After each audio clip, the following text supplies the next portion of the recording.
Hello everyone. In this video, we are going to learn how to write gametes of organisms in genetic process. Let's take simple examples first. In this animal, we are going to study two genes, gene A and gene B. To find the number of types of gametes formed, we are going to use this formula 2 power n. Here n means number of heterozygous genes. Or we can say number of heterozygous allelic pairs. Or allelic pairs. In our example, capital A is one allelic pair and capital B, small b is another allelic pair. So the first allelic pair is homozygous in condition and the second one is heterozygous. According to our formula, we are going to count only heterozygous pairs. The first one is homozygous and the next one is heterozygous. So n equal to 1. That means only two types of gametes are formed. Now let's write the genetic composition of these gametes. From the first allelic pair, capital A, and from the second allelic pair, capital B. In this gamete, from the first allelic pair, capital A, and small b from the second allelic pair. These are the two types of gametes formed in this animal. Let's look at the next example. The genotype of this animal is completely homozygous. There are no heterozygous genes here. Capital A is homozygous and capital B is also homozygous. So n equal to 0. That means only one type of gamete is formed. The genetic composition of this gamete is capital A and capital B. Please notice one important thing here. We are not finding just number of gametes. We are finding number of types of gametes here. That means, suppose this animal has formed these many gametes. If I ask you how many gametes are formed by this animal, you may count them and answer like 8. But if I ask you how many types of gametes are formed, observe here that all these gametes are carrying capital A, capital B alleles. That means all these gametes are similar. So only one type of gametes are formed here. This formula 2 power n tells us how many number of types of gametes formed. Okay, let's go to the next example. In this example, the genotype of the animal is heterozygous in condition. Capital A, small a is heterozygous and capital B, small b is also heterozygous. So, two allelic pairs are heterozygous in condition. So, according to our formula, n equal to, that means 4 types of gametes are formed. Writing genetic composition of these gametes is slightly tricky. Sometimes students make mistakes while writing gametes and out of confusion they write something like this. This is the wrong way of representation of gametes because this gamete should inherit one allele from this pair and one allele from this pair. That means there must be A and B here. It should inherit capital A and capital B or small b. And the two alleles here, capital A, small a, should never be inherited in the same gamete. During formation of the gametes, these two alleles get separated. So this separation of the alleles during gamete formation is called law of segregation. Because this animal is a diploid one, 2n. So in the diploid condition, every gene has two copies, two alleles. But gametes are haploid in condition. So in haploid state, only one copy of a gene must be present, but not two copies. So this way of representation of gametes is wrong. To avoid confusion like this, let's follow one simple method. I'm going to write this same genotype here. Now let's take this first gene, capital A, small a. And in the second pair of alleles, two different alleles, so I'm going to write two branches. Capital B and small b. Here also. Now let's write these alleles in the gametes. In the first gamete, capital A and capital B. In the second gamete, capital A and small b. Observe here that we are writing alleles from two different genes. That means every gene is represented inside the gamete. And the two alleles of a gene are getting separated. They don't enter the same gamete. Here small a and capital B and small a, small b. So these are 4 types of gametes formed in this dihybrid animal. Till now we considered only 2 genes in every animal. After this we are going to study 3 genes. In this example we are studying 3 genes. And all these 3 genes are heterozygous in condition. So according to our formula, n equal to 3.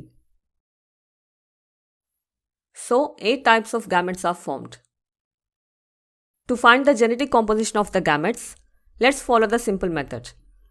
Take the first pair of alleles, capital A, small a. In the second pair of alleles, 2 alleles are different, so 2 branches.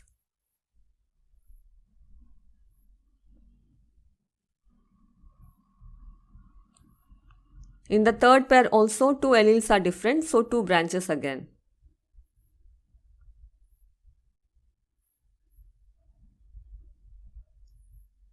Now let's write all 8 types of gametes.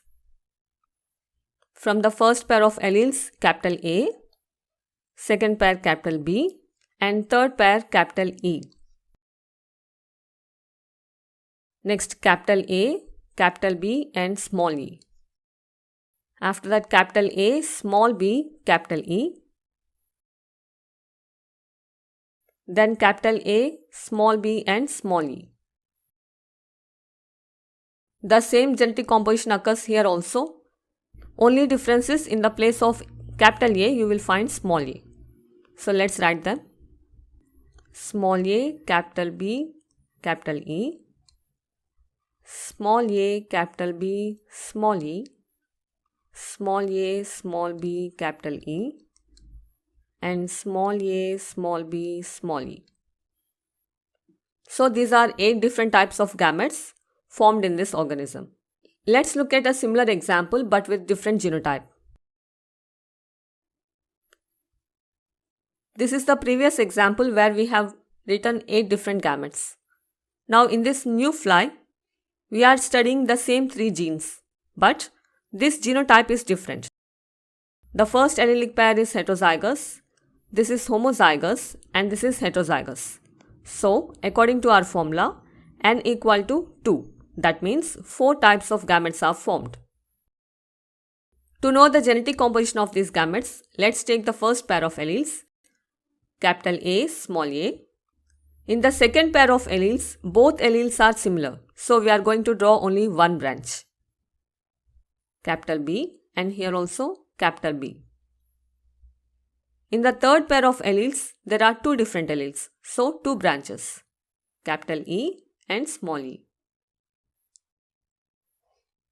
Now let's write the genetic composition of these gametes. Capital A, capital B and capital E in the first gamete. Next one, capital A, capital B and small e. Small a, capital B, capital E. And here small a, capital B, small e. So it doesn't matter how many number of genes we are studying in each organism. We are going to count only number of heterozygous genes. That's why even though in both of these flies we are studying 3 genes, the number of types of gametes formed are different. Here 8 and here only 4. I hope you understood how to write these gametes. Okay, let's see the last example. This is a classic example of pea plant of round yellow seeds. Here we are studying 2 genes, gene for shape of the seed and gene for color of the seed. You would have noticed that both genes are heterozygous here. So 2 power n is 2 square. That means 4 types of gametes are formed. Let's write the genetic composition from the first pair of alleles, capital R, and from the second pair, capital Y. From the first pair, capital R dominant allele, and from the second pair, small y recessive allele. From the first pair, recessive allele small r, and from the second pair, dominant allele capital Y. From the first pair, recessive allele small r, and second pair, recessive allele small y. So these are 4 different types of gametes formed in this plant. Suppose this plant is crossed with another pea plant. This is a dihybrid cross now.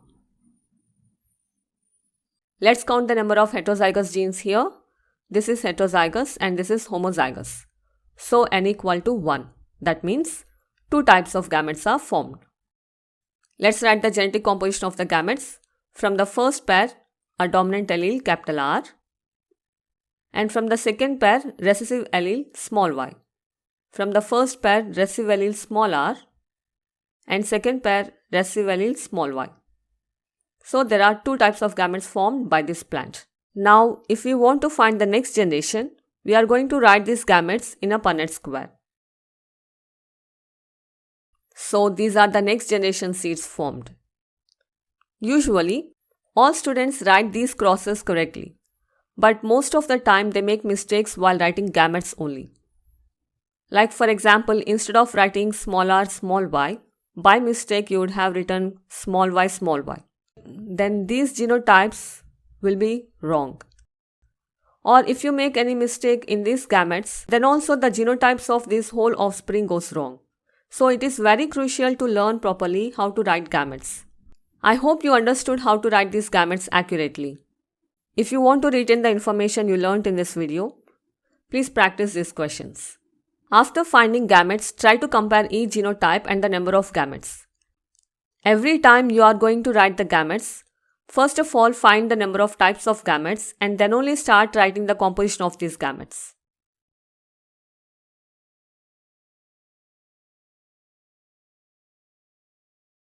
Thank you for watching. Happy learning.